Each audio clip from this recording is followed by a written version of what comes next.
한덕수 국무총리 탄핵심판 선고일이 다음 주 월요일로 공지됐습니다. 하지만 윤석열 대통령 선고일은 아직 지정되지 않고 있는데요.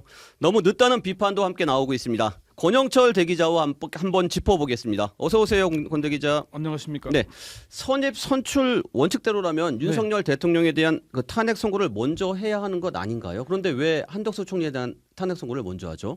그렇죠. 윤 대통령은 지난해 12월 14일 탄핵소추안이 통과가 됐고요. 네, 한덕수 총리는 12월 27일 통과됐으니까 선입 선출 원칙에 따르자면 윤 대통령 먼저 선고하는 게 맞죠. 그렇지만 현재는 윤 대통령 탄핵 심판에서 파면을 선고할 경우에 국정 안정이라는 측면을 고려하는 걸로 보입니다. 네. 전직 헌법재판관들에게 헌재가 이런 부분까지 고심하는 게 맞느냐라고 물어보니까 그런 걸 고려하는 게 맞다라고 얘기를 했습니다. 그렇군요. 대통령을 먼저 선고하느냐 총리를 먼저 선고하느냐를 두고 많은 고민을 한 결과 아니겠느냐 이런 분석을 했습니다. 네, 대통령 먼저 하느냐, 총리 먼저 하느냐, 헌재가 고심한 결과다. 그렇죠. 대통령 파면이 선고되면은 60일 이내에 대선을 치러야 되지 않습니까? 네. 지금 최상목 권한 대행이 있지만 국정 안정 측면에서 보자면은 국무총리 권한 대행이 순리라는 겁니다. 전직 헌법재판관은 헌재의 결정이 늦어지는 이유로 대통령 먼저냐 총리 먼저냐 아니면 같은 날 하느냐 같은 날 한다면은 총리 오전 대통령 오후냐 아니면은 대통령 오전 총리 오후냐 그런 걸 고민하는 듯하다면서 네. 대통령이 파면될 경우에 국정 공백을 최소화하는 방안 때문에 그런 고민을 한 걸로 보인다라고 설명을 했습니다. 총리 먼저 선고해서 기각하면은 총리가 직무 복귀하게 되잖아요. 그렇죠. 그 후 대통령이 파면이 이루어져도 국정 공백 없이 조기 대선을 비롯한 산적한 국정 현안을 처리할 수 있다는 겁니다. 그런데 대통령 먼저 총리 다음 가면은 권한 대행을 부총리에서 총리로 다시 또 옮겨와야 되잖아요. 그렇죠. 그런 혼란을 방지하기 위한 거다 이런 설명을 했습니다. 지금 권영철 대기자가 짚어주신 걸 정리를 하면은 그럼 네. 한덕수 총리 탄핵소추안은 기각되고 네. 윤 대통령 탄핵소추안은 인용이 돼서 파면될 것이라고 조심스럽게 좀 예측을 해볼 수 있을까요? 이런 전망은 한 총리가 기각돼서 직무에 복귀하도록 하고 윤 대통령을 파면한다는 걸 전제로 한다는 겁니다. 네. 헌법재판관을 지냈거나 헌법학자, 법률가들 대다수는 8대0 파면이라는 전망을 내놓고 있습니다.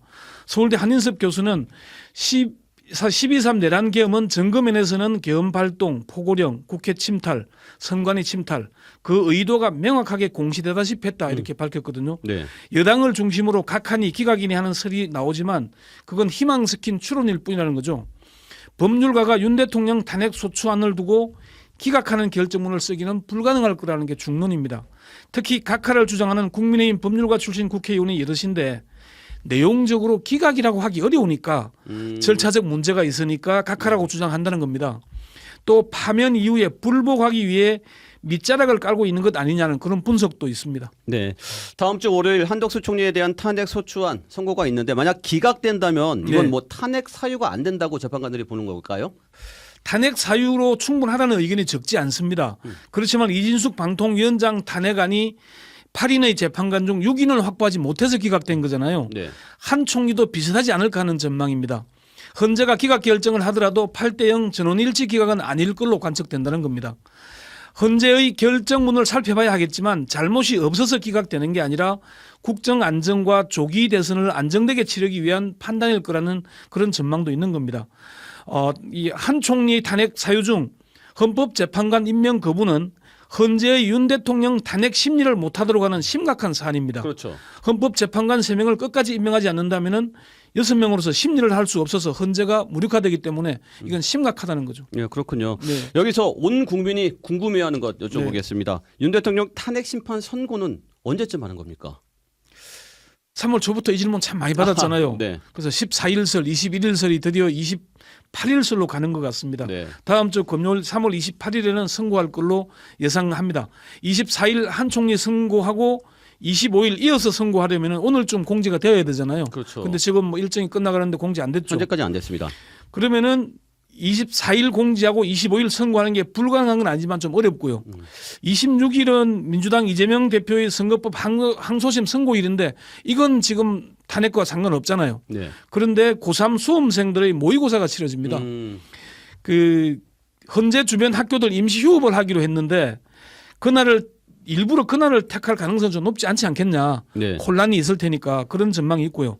그러면은 27일과 28일이 남는데 노무현 전 대통령, 박근혜 전 대통령 탄핵 선고는 모두 금요일에 이뤄졌습니다. 네, 그래서 그렇죠. 28일 선고가 가장 유력하다고 보는 겁니다. 그렇군요. 네. 그럼 다음 질문으로 가서 윤 네. 대통령 탄핵 선고가 늦어지면서 정치권과 뭐 탄핵 찬반 진영에서도 온갖 억측이 네. 난무하고 있는데 좀 너무 늦은 거 아닌가 이런 뭐 지적도 많아요, 사실. 그 늦어도 너무 늦다는 얘기는 있으면 쏟아지고 있죠. 헌재를 믿고 기다려왔지만은 이제는 임계점에 이르렀다 이런 목소리도 나오고 있고요. 네. 이대로 가다가는 헌재의 존립까지 영향을 미치게 될 거라는 우려 섞인 전망도 나오는 게 사실입니다. 전직 한 헌법재판관은 이렇게 늦게 하면은 대한민국의 대외 신인도도 문제지만 네. 헌재가 국민의 신뢰를 잃게 되는 심각한 상황이 이럴 수도 있다. 이런 우려를 나타내기도 했어요. 그렇지만 절차나 내용을 하나하나 따져보면은 그렇게 늦은 게 아니다. 이런 분석도 있습니다. 아, 그래요? 지연되고 있는 게 아니라고요? 예.